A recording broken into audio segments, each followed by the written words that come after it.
Hey there, I'm Mel Abraham, the author of The Entrepreneur Solution, the founder of Business Breakthrough Academy, where we teach you how to create, build, and optimize your business to create a legacy business, a financial legacy that's going to support you, support your community, society, and more than that, it's going to support your dreams. Welcome to this first video in the series of videos in this free training where I get to share with you my simple four-part framework for building a business. Over the last two and a half decades, as an entrepreneur, as a mentor, as an advisor, I've had the opportunity to work with entrepreneurs, work with business owners, work with small businesses and large businesses to help them create their business. And the interesting thing that I see with a lot of entrepreneurs is they have a whole lot of ideas, and they get a great idea for a product or a service, and then they run full tilt right into the marketplace, and they think they got themselves a business. And the fact of the matter is that they have a great idea or a great product, but they haven't really created a business. In my mind, a business is meant to be a legacy. It's a foundation for a greater existence. It's a foundation for opportunity to leave an indelible impression, an indelible impact everywhere your products and services go. And if it doesn't happen that way, then it's not really a business. And the fact of the matter is that all you really need to create that is the proper set of business skills, systems, and strategies.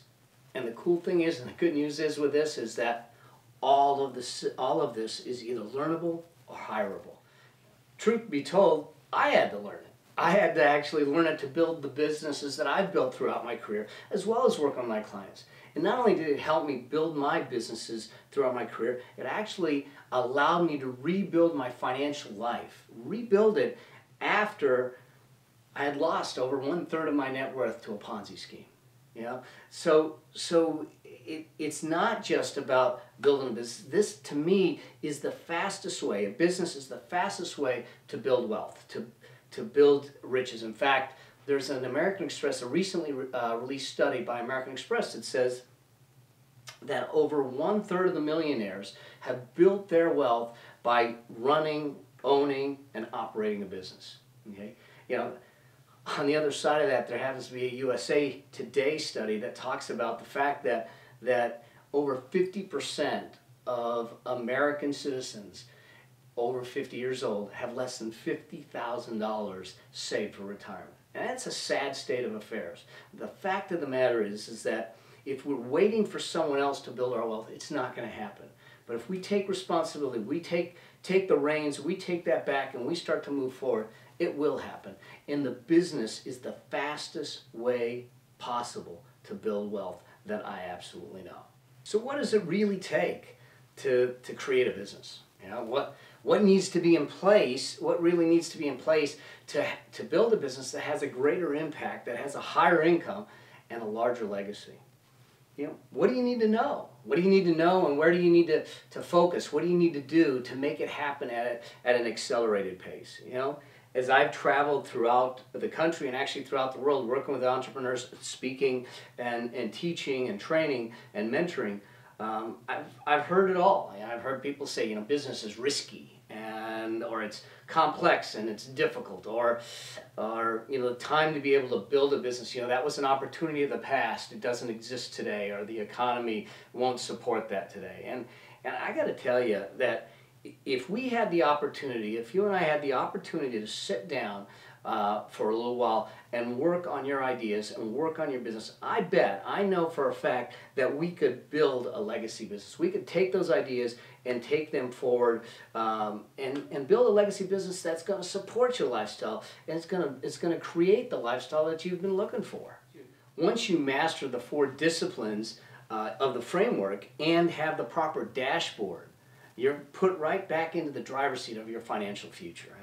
That's really what happens, and you will build business success faster than you think.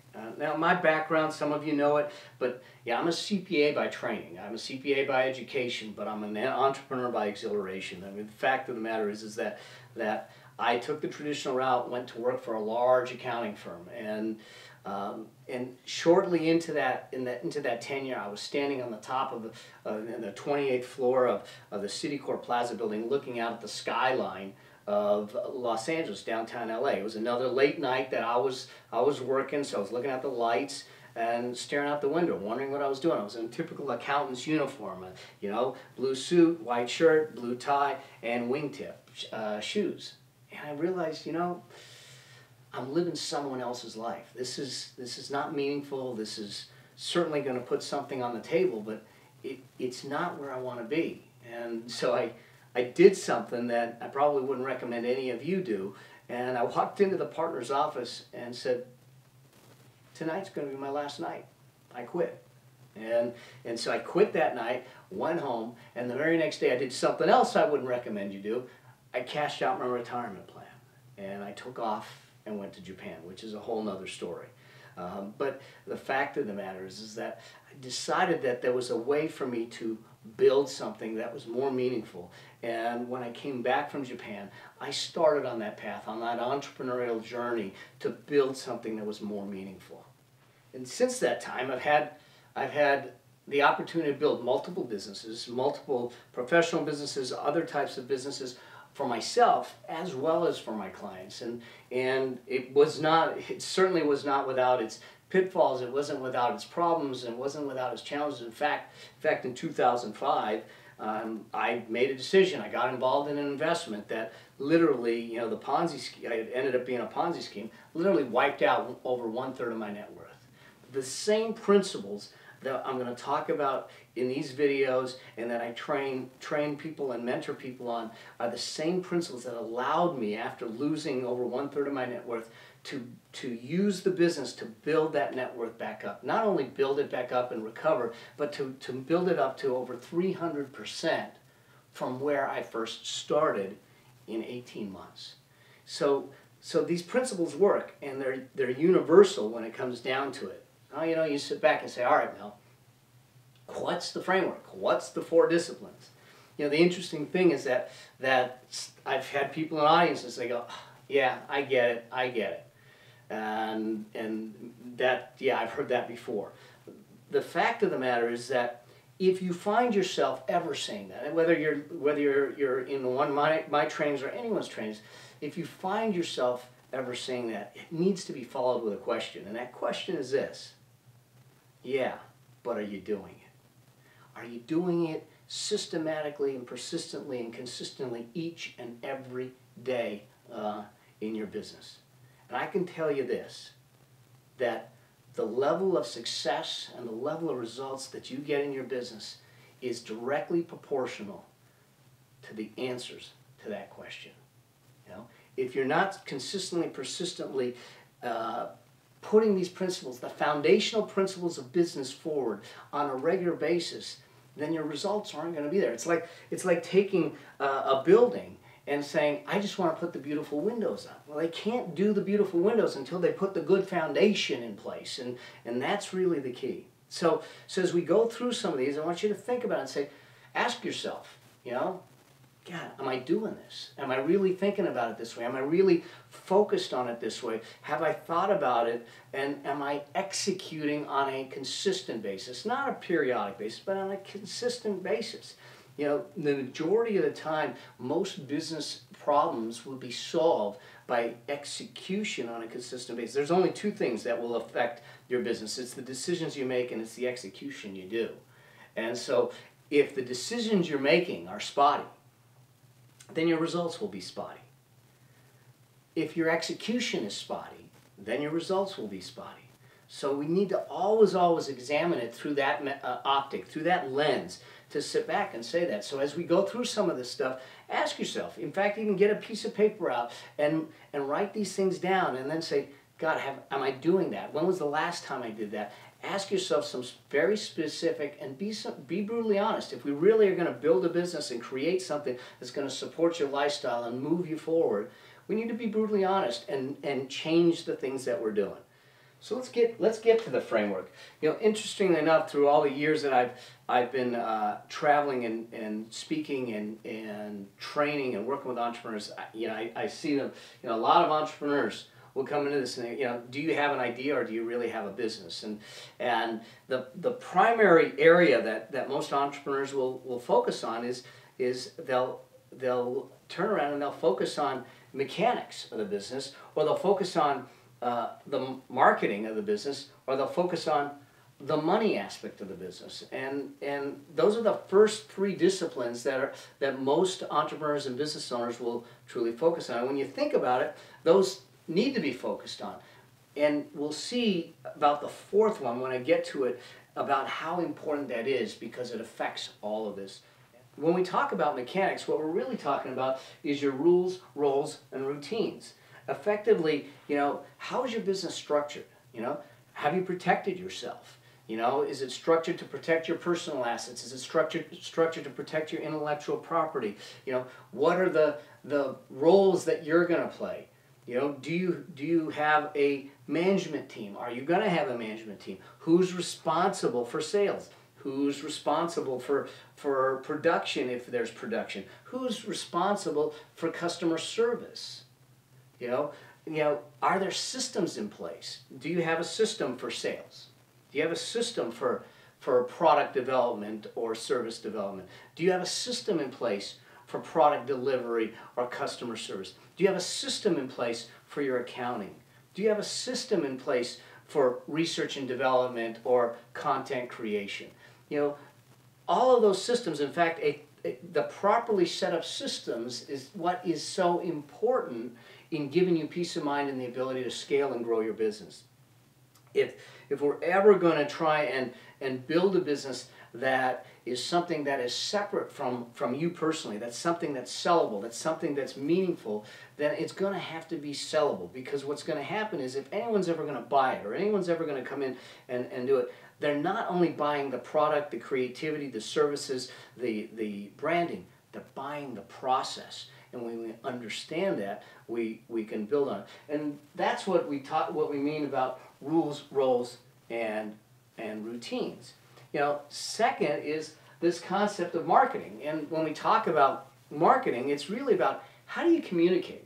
How do you communicate with your customers? And most entrepreneurs, when they talk about marketing, they're primarily focused on, how do I communicate with my customers? But I would tell you this, that the businesses that I've seen that have just surpassed, what you would expect as far as their results go, they focus on not just the communication with their customers, but the communication with their customers, their team members, their stakeholders, their vendors, and everyone associated with it. And when we do that, what we can do, what happens when you're able to do that effectively, is you get a chance to create an alignment.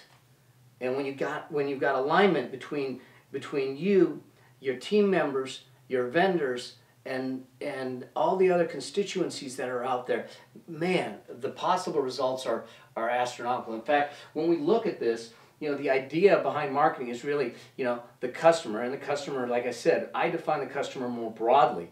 I define it everyone that's involved with the business, not just the person who's buying. Because I need my employees, my team members, to buy off on what we're there to do. I need the vendors to be in my backyard too. I need my banker to buy off on it just the same. So it's about customers, communication, and connection. And the real key as far as connection goes is to realize that it's about engaging the marketplace. It's about engaging them in a unique way. It's about truly looking at it and saying, ask yourself, how is my product, how is my service engaging the market, engaging my audience in a really distinct, unique way? This is, if you think about it, what ends up happening is, when you do that, is you don't have employees, you don't have team members, you don't have you don't have vendors. You actually have evangelists, and there's businesses out there that I've worked with. If I look at, I know a number of the employees and folks at Cliff Bar, which is a phenomenal company, and you know what? uh, Gary Erickson doesn't have employees. He's got evangelists. I mean, and when you have evangelists, they will scream to the hills about it. And if you don't think that this is real, let me ask you something. Think about this for a moment. I want you to think about your relationship to a Microsoft product for a moment.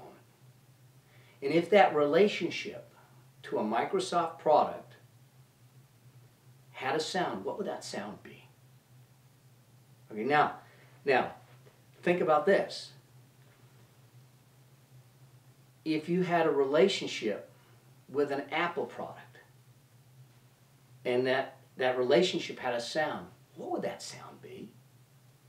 Therein lies the difference between evangelists and just customers. Because I know, look, I'm an Apple guy. I think once you go Mac, you never go back, and that's just the way I am. I've got Apple products all over the place, all over the office, all over the house. So I'm sold. I drank the Kool-Aid. But the fact of the matter is that there's a reason for it, and they created a connection and an engagement with their customer, with their audience at such a deep level that there's a loyalty beyond that of just customer. And that's what we need to think about. That's what we gotta figure out. How do we do that? In fact, this is one of the challenges that a lot of entrepreneurs face is how do I come at the market and be distinct? How do I come at the market and engage them in a unique way? In fact, I got a challenge for you. Let's do this. All right. Here's what I'd like you to do. One of my favorite shows to watch is a show called Shark Tank. If you haven't seen it, you gotta watch it. Go to Hulu. Go look at some of the reruns. Watch it on TV. And what this show is about is you've got a group of very successful entrepreneurs. Some that you'll recognize, some that you may not know. But they're millionaire, multi-millionaire, billionaire entrepreneurs. Mark Cuban is one of them, who's the owner of the Mavericks, and he's a billionaire in there. And what happens is that entrepreneurs come on the show, and they pitch their business, they pitch their idea, and they're asking for certain funding for their business. And when you watch the show, they truly give you a really interesting perspective of how entrepreneurs look at businesses. What are they looking for? What do they see? Why are they saying, hey, I'm out? Why is one entrepreneur saying, no, I'm going to give you $1 million, or I'm going to give you your $500,000 or your $100,000? What is going on there? And that presentation, that connection that they create, that pitch, if you will, that they do there, there's a lot to be learned from it. So we're going to do something. Let's do a challenge like that. And I'm going to give you some guidance of what I'd love you to do. I'd love for you to look at your business, your service, your idea.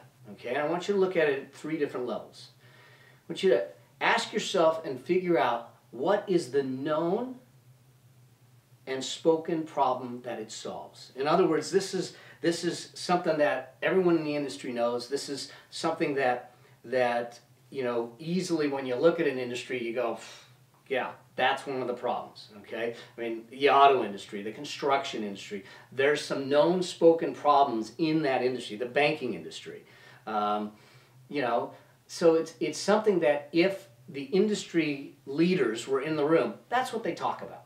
So with your business, your service, what's the known spoken problem? Second, what is the known unspoken problem? This is the problem that everyone in the marketplace, they don't want to talk about. But it's the thing they cry about at night. It's the thing they stress about during the day. It's the thing that keeps them up all the time. Because when you're able to understand where they're coming from, and even though they've not spoken it, they go, oh, he or she gets it. That's the key. So what's the known but unspoken problem? So we've got the known and spoken problem. We've got the known and the unspoken problem. And then this one is the key. What is the unknown unspoken problem? Because if you can come at it and give them a perspective, if you can come at it and give them an understanding of the industry that they didn't have, that's going to change the dynamics of your relationship to your marketplace. Because now all of a sudden you've raised above the norm and you've looked at it from a different perspective and you're giving them solutions that they go, ah, didn't even think about it. So those are the three things.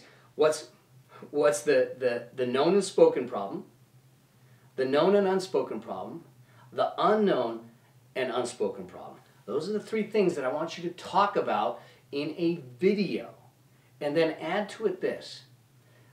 Based on those three things, how are you going to engage your market and your audience in a unique and distinct way?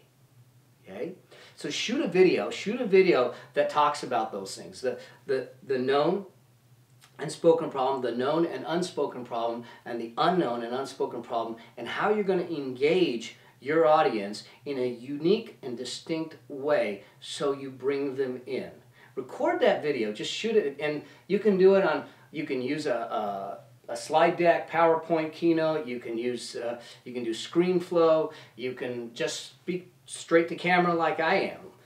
Whatever it is, think about yourself being on that show Shark Tank and you're pitching an idea. Not necessarily asking for money, but you're just pitching an idea. This exercise is going to do wonders for you, really refining your connection, your positioning in the marketplace. And I'll tell you what I'm going to do is, what I'd like you to do is once you shoot that video, post it up to YouTube or Facebook, and then come back to this page below this video, and we'll have instructions here, and post the link based on the instructions in the comments below.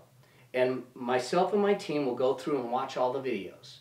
And we'll turn around and we'll pull the top 3 videos, the top 3 based on creativity, clarity, presentation, and quality. Okay?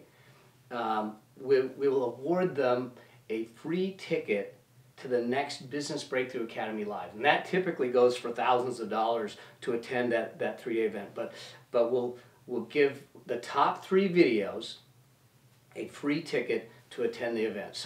So go ahead and shoot the video, all right? Shoot the video, post it to Facebook or YouTube, come back here and give us the link, and we'll go through and we'll notify the winners once we've gotten a chance to go through all of the videos. Let's refine it, because I think that you're going to find that this is going to be a really enlightening experience and going to shift and change the way you do business.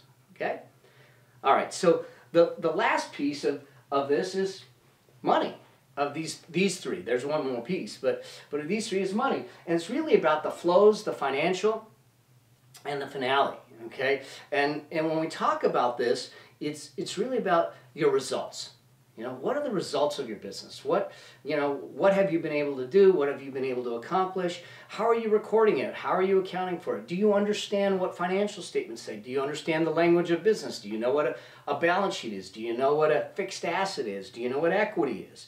Because truly, if you're not understanding the language of business, it's difficult to communicate in business. So it becomes important for us to really understand the language of business, what it means, how to measure it, how to manage it, how to report it. And then the last piece of that is finale is what's your end game?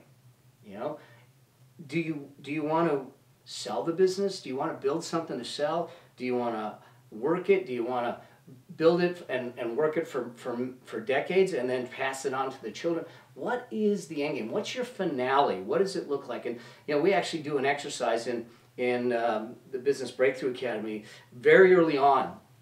I take the audience through an exercise where we look out and we say, what is it where do you want to be in 10 or 15 years? We ask them, and so they define the number, and then we take that number and we use a worksheet that we build, and we work backwards to today and say, what kind of business do I need to create to make that happen? It's the classic Covey, begin with the end in mind kind of routine, but at the same time, so many entrepreneurs, will jump on. In fact, I was just on a mentoring call with some clients today, and they were talking about the fact that they ran to a river basically, jumped on a boat. They had no paddles. They didn't know where the current was going. They weren't even sure where the river was. And they had no life preservers, so they couldn't jump out. And here they are 5, 10 years down the road looking at it and saying, this is not where we wanted to go.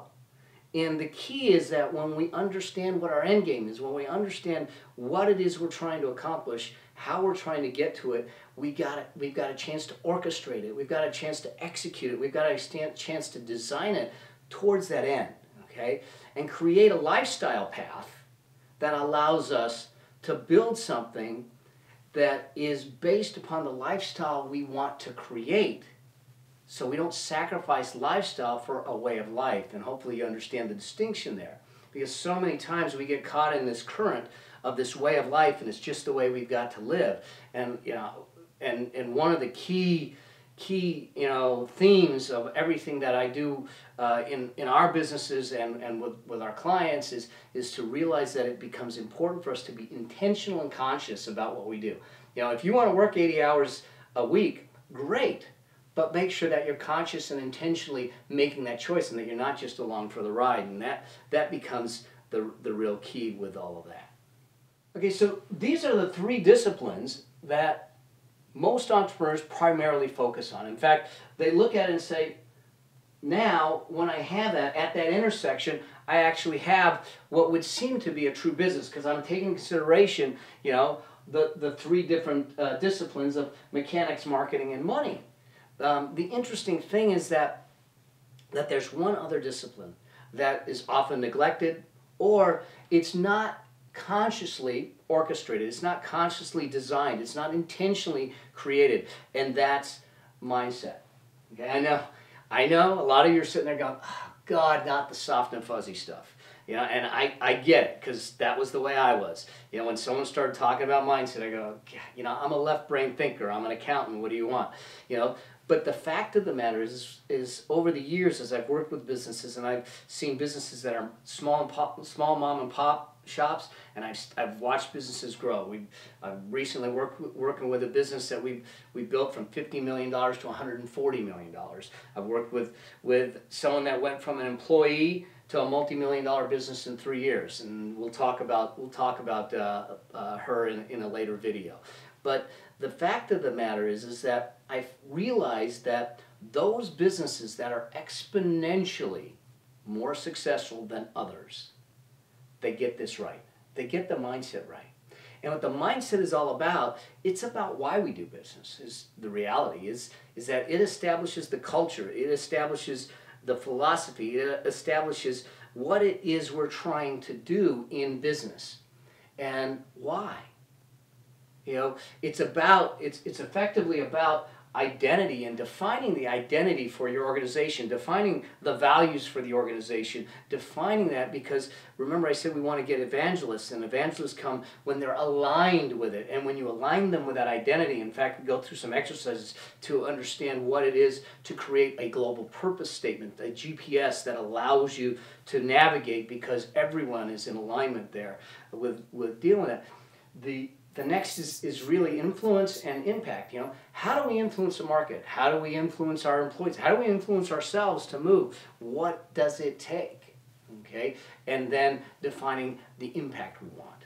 You know, I look at, and I use Clif Bar as an example a number of times because they've done some amazing things there. And you know, Clif Bar has you know, they sit there and they say, you know, people, planet, you know, profit's number 4 on their list as far as priorities. You know, the fact of the matter is they're so focused on doing things the right way and doing things, and Clif Bar is not the only one. There's a lot of companies, small companies and large companies, that have got this right, and they're saying, what is the impact we're going to have, and they specifically define it, versus allowing just the bottom line and just one aspect of business to drive the business. So really, when we talk about business in the context of the whole framework, this is the framework. we need to look at this in this context, understanding what the mechanics are, making sure that we have our, our rules, our roles, and our routines in place, understanding what the marketing is, knowing what our customers are and who our constituencies are, and how to communicate and how to connect with them. Also, understanding the flows, the financials, and the finale from a money standpoint, but then making sure that we consciously and intentionally define our identity, the influence, and the impact we want to have. And here's the interesting thing: out of all four of these pieces of the framework, that there's only one that isn't something that can be outsourced, delegated. And that's mindset. See, mindset affects everything. Mindset, the philosophy and culture in which you operate is affected. It affects everything. Mindset, if it's wrong, is going to infect your business. If it's right, it's going to affect your business in a positive way. It's the one piece that permeates everything, and that's why it's an overarching framework over and above the other three. So really, when it comes down to it, we got to get the mindset first, and it's got to be mindset first, and not by default, by definition, by design. Okay, not allowing it to just happen. If you look at how Tony Hsieh built Zappos, he did it by design. And I mean, look at their global purpose statement. Delivering fun, delivering happiness. And their employees get behind that 100%. They go there and say, my job is to deliver happiness. It's a whole different mindset coming to business. But that mindset affects how they do business, affects their customer service, how they deliver their products. It affects everything they do. Everything else that they do is delegatable. It's outsourceable. Mindset is not. The reality is that mindset actually requires us to answer three primary questions. And when you answer these three primary questions, and you've got your team, yourself, and your whole organization a definitive clarity on these three questions, all other business decisions are easy. And those three questions are: what do you stand for? How are you going to show up? And are you living your calling? I mean, you think about it. If the whole organization is in alignment on what we stand for and how we're going to show up and what our calling is, pretty easy to make the rest of the decisions in the business, is it not? So that's the four-part framework. That's the same framework that I've used to build my businesses throughout my career, to work with clients, to work with entrepreneurs, to help them build their business, to create their businesses, to grow their businesses, to optimize their businesses. The answers are within the framework, within all of these elements that are here, and we go deeper and deeper into that. So I hope that you found some of this of value. I hope that you had an opportunity to look at this and say, yeah. But not that you just sat back and took it in, but that you took it in at a visceral level where you sit back and go, I got to change what I'm doing. I got to do things differently. I got to, look at how you're doing business. Say, are there things that I'm doing that I need to stop doing? Are there things that I need to start doing? Are there things that I need to change the way I'm doing? Think about this. If we truly want things to change, we must change something first. Okay? And I know some of you might be looking at this and saying, yeah, I've heard this before, I know that already. Or that this is really basic. Yeah, it might be in that context, but I caution you to think that way. I ask you to think about three different things. One is that this is just the surface. We've barely scratched the surface of how deep we can go in each of these things and what we do to really build it up for a business and an organization.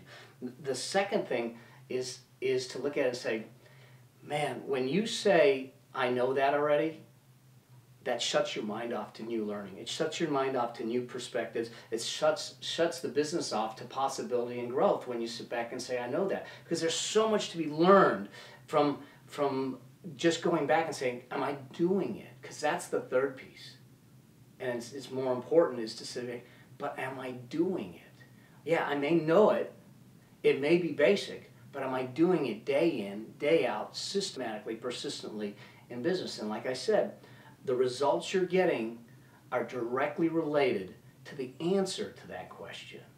So before you push it aside and say, it's just basics, think about it. Because You know, many of you know that I've been in the martial arts for the majority of my life, lived in Japan, trained in Japan, and the fact of the matter is that we spent all our time training in the fundamentals, training in the foundational elements of creating the techniques, understanding that the stances we get into is where the power comes from the techniques, the foundation of the stances, how we stand and how we position ourselves. You know, that's how we get the power. And when you think about your business, it's the foundational elements of the business, the fundamentals that create all of the fruits up top. If we haven't got the roots down here and the basics and the fundamentals and the 4 disciplines right, then we may have some spotty success. We may have no success, or we may have a one-hit wonder.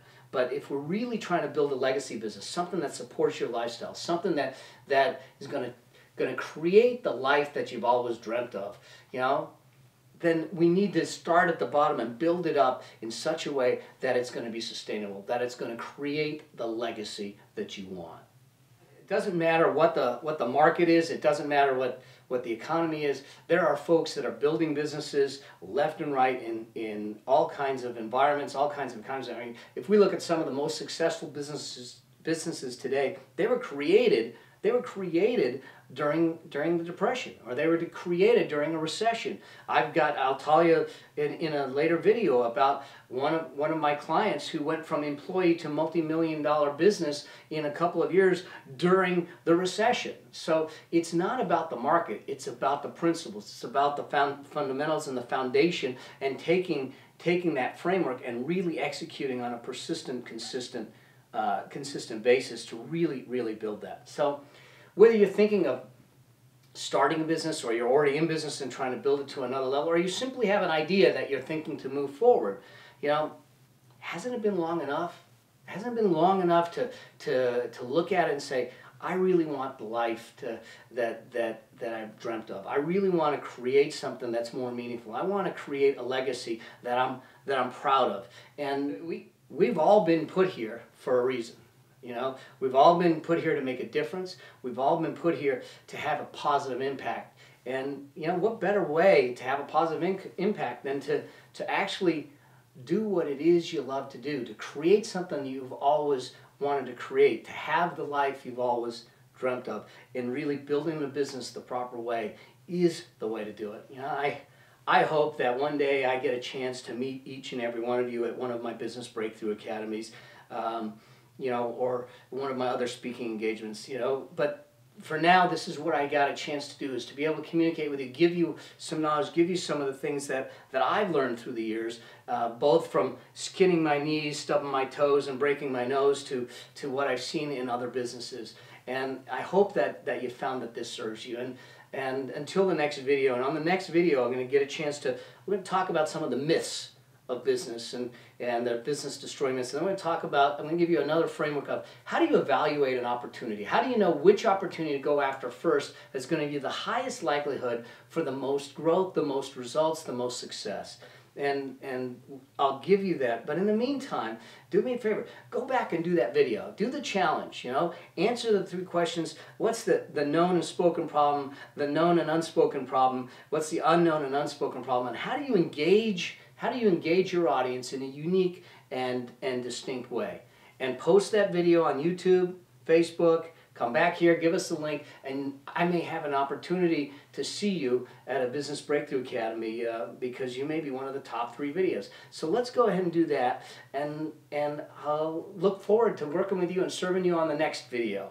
And until we get a chance to see each other again and talk again, give me your comments, give me your questions below. I will personally answer all of them. So until we get a chance to see each other on the next video, may your vision be grand, your journey epic, and your legacy significant. See you next time.